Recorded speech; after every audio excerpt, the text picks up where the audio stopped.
The live TV, सच सबसे आगे। नमस्कार, मैं अनमोल प्रीतम और आप देख रहे हैं दी लाइव टीवी।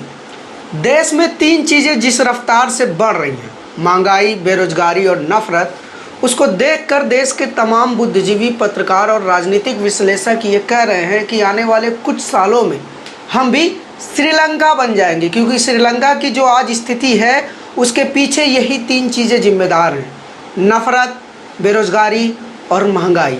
भारत में बेरोजगारी का आलम यह है कि एक पार्टी ने बेरोजगारी का एक पोस्टर लगा दिया, महंगाई का एक पोस्टर लगा दिया, तो उसके सामने से गुजरने वाले लोग उस पोस्टर के सामने नतमस्तक हो जा रहे हैं, उस पोस्टर के सामने सर झुका के जा रहे हैं। महंगाई के आलम का अंदाज़ा आप लोग इस बात से लगाइए। सबसे पहले आप ये वीडियो देखिए, फिर मैं आपको पूरी कहानी बताता हूँ।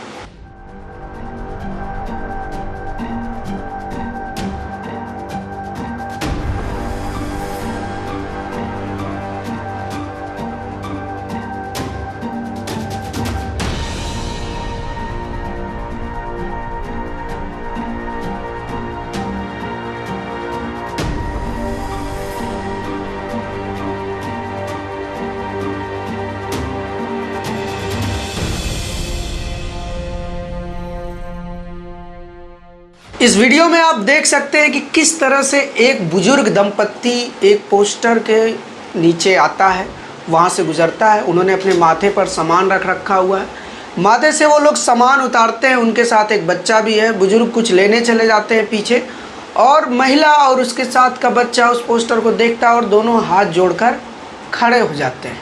अब इस पोस्टर को ध्यान से देखिए। इस पोस्टर में आप लोग देख सकते हैं कि स्मृति ईरानी की फ़ोटो लगी हुई है गैस के सिलेंडर पर, और गैस सिलेंडर के दाम लिखे हुए हैं कि किस तरह से सिलेंडर के दाम बढ़ते नज़र आ रहे हैं, और उस तरह से सिलेंडर बढ़ता जा रहा है। 470 रुपये 2014 में था, 2017 में 646 हुआ, 2020 में 910 हुआ सिलेंडर का दाम, और 2022 में 1030 रुपये हो गया। और इसके साथ उन्होंने स्मृति ईरानी की वो बेहद वायरल तस्वीर भी लगाई है जिसमें वो सिलेंडर के साथ धरने पर बैठी थी 2014 के पहले।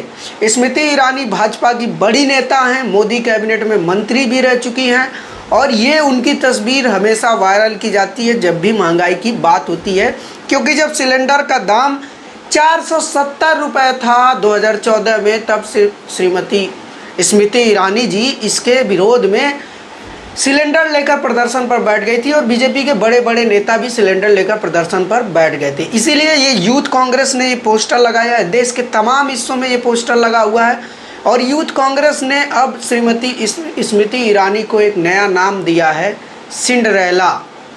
सिंड्रेला नाम के एक फिल्मी कैरेक्टर से इंस्पायर नाम है। ये फिल्मी कैरेक्टर बच्चों के कार्टून कैरेक्टर में एक कैरेक्टर है, एक लड़की रहती है सिंड्रेला, उसी से ये नया नाम दिया गया है स्मृति ईरानी को, सिंड्रेला को।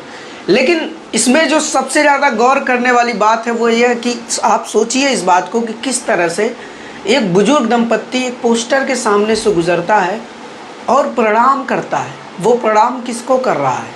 क्या वो महंगाई को प्रणाम कर रहा है, सरकार को प्रणाम कर रहा है, या फिर पोस्टर बनाने वालों को, कि कम से कम किसी ने तो आवाज़ उठाई, इस देश में कोई तो है जो बोल रहा है। इसके अलावा देश के तमाम हिस्सों में अलग अलग जगहों पर इस तरह के पोस्टर लगे हुए हैं, वो मैं आप देखते जाइए। एक और पोस्टर है जिसमें लिखा हुआ है IPL, प्रधानमंत्री नरेंद्र मोदी और गृह मंत्री अमित शाह की क्रिकेटर वाले पोज में फ़ोटो लगी हुई है, और उनके हाथ में बल्ला है, और स्कोर लिखा हुआ है petrol 113 not out, diesel 100 not out. IPL का मतलब यहाँ लिख दिया गया है कि इंडियन पेट्रोलियम लीग, यानी कि यहाँ एक संदेश देने की कोशिश की गई है कि देश में IPL चल रहा है, इंडियन पेट्रोलियम लीग चल रहा है, जिसमें दो बैट्समैन हैं, एक प्रधानमंत्री नरेंद्र मोदी और एक गृह मंत्री अमित शाह, जो कि अब बढ़िया स्कोर बना चुके हैं और अभी भी नॉट आउट हैं। डीजल का नाम दिया गया है गृह मंत्री अमित शाह को, और पेट्रोल का नाम दिया गया है प्रधानमंत्री नरेंद्र मोदी को। और देखिए किस तरह से दोनों बैट लेकर मुस्कुराते हुए खड़े हैं। पेट्रोल 113 पे नॉट आउट है और डीजल 100 पे नॉट आउट है। इसके अलावा एक और फोटो है जिसमें प्रधानमंत्री नरेंद्र मोदी पेट्रोल पंप को बल्ला बनाकर एक शॉट मारते हुए दिखाया गया और इसके साथ पेट्रोल के बढ़ते दामों को लिखा गया है कि किस तरह से जब प्रधानमंत्री नरेंद्र मोदी सत्ता में आए थे तो किस तरह से बढ़ता गया पेट्रोल का दाम। पहले 52 हुआ, फिर 60 हुआ, फिर 70, 80, 85, 90, 95, 100, 105 और अब 113। तो ये क्रिएटिव पोस्टर बहुत तेज़ी से वायरल हो रहा है, सोशल मीडिया पे बहुत ज़्यादा शेयर किया जा रहा है और सबसे ज़्यादा उस वीडियो को शेयर किया जा रहा है जिसमें बुजुर्ग दंपत्ति महंगाई के सामने नतमस्तक हो रहे हैं। तो ये असली हकीकत है देश की इस समय महंगाई से किस तरह से लोगों की कमर टूट गई है, ये बताने की कोशिश है। और इस वीडियो में आप नेचुरली जो चीज़ देख रहे हैं उससे भी पता चलता है कि देश में महंगाई की क्या हालत है।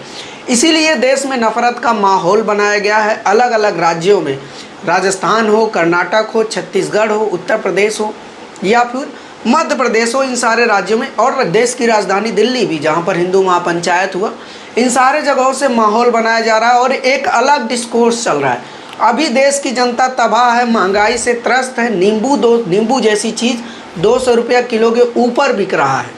सब्जी, अगर आप तोरी की सब्जी लेने जाएंगे तो 120 रुपये किलो तोरी मिल रही है। तोरी जो कि अगर एक पाव आप सब्जी बनाए तो 2 लोग भी ढंग से ना खा पाए।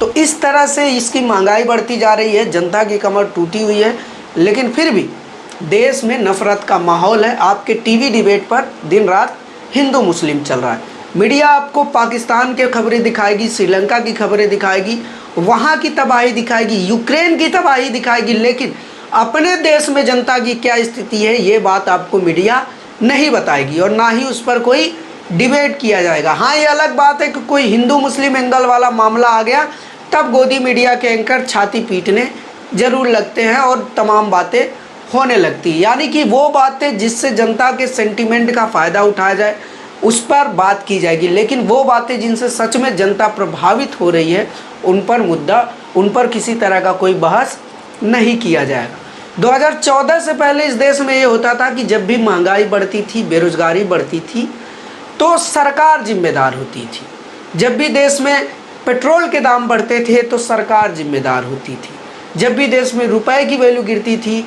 तो सरकार जिम्मेदार होती थी। लेकिन 2014 के बाद से माहौल बदला और अब बढ़ती महंगाई के लिए सरकार जिम्मेदार नहीं होती। अब बढ़ती महंगाई के लिए सरकार कहीं से भी रत्ती भर भी जिम्मेदार नहीं मानी जाती, ना मीडिया उनसे सवाल पूछता है। और बेरोजगारी के लिए तो पूछिए मत। बेरोजगारी के लिए तो प्रधानमंत्री ने यूनिक फार्मूला बता ही दिया है कि पकौड़ा बेचिए, तो प्रधानमंत्री ने एक लाइन में बेरोजगारी की भी समस्या खत्म कर दी थी। लेकिन 2014 से पहले ये सब कुछ समस्या माना जाता था। और आज इन समस्याओं का जवाब क्या है? आज इन समस्याओं के लिए जिम्मेदार किसको माना जाता है? पाकिस्तान को। इन समस्याओं के लिए जिम्मेदार किसको माना जाता है? अफगानिस्तान को। इन समस्याओं के लिए जिम्मेदार किसको माना जाता है? यूक्रेन को। और अब शायद श्रीलंका को भी जिम्मेदार हम लोग मानने लगे, क्योंकि मीडिया आपके साथ खेल ही ऐसे रहा है कि आपको कुछ और दिखाता है। आप सोचिए कि क्या अफगानिस्तान का युद्ध आज से चल रहा है या अफगानिस्तान की जो स्थिति आज है वो आज से है? ये तो पहले से है, कांग्रेस के टाइम से है। लेकिन तब जब सरकार से सवाल पूछा जाता था तो सरकार ये नहीं कहती थी कि ये जो कुछ भी हो रहा है अफगानिस्तान की वजह से हो रहा है, और अगर आपको सस्ता पेट्रोल चाहिए, सस्ता डीजल चाहिए तो आप अफगानिस्तान चले जाइए।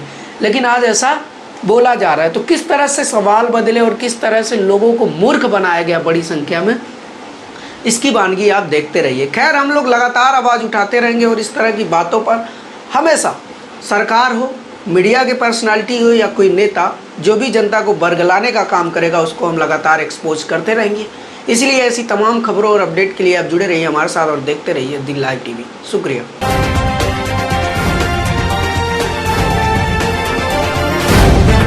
द लाइव टीवी, सच सबसे आगे।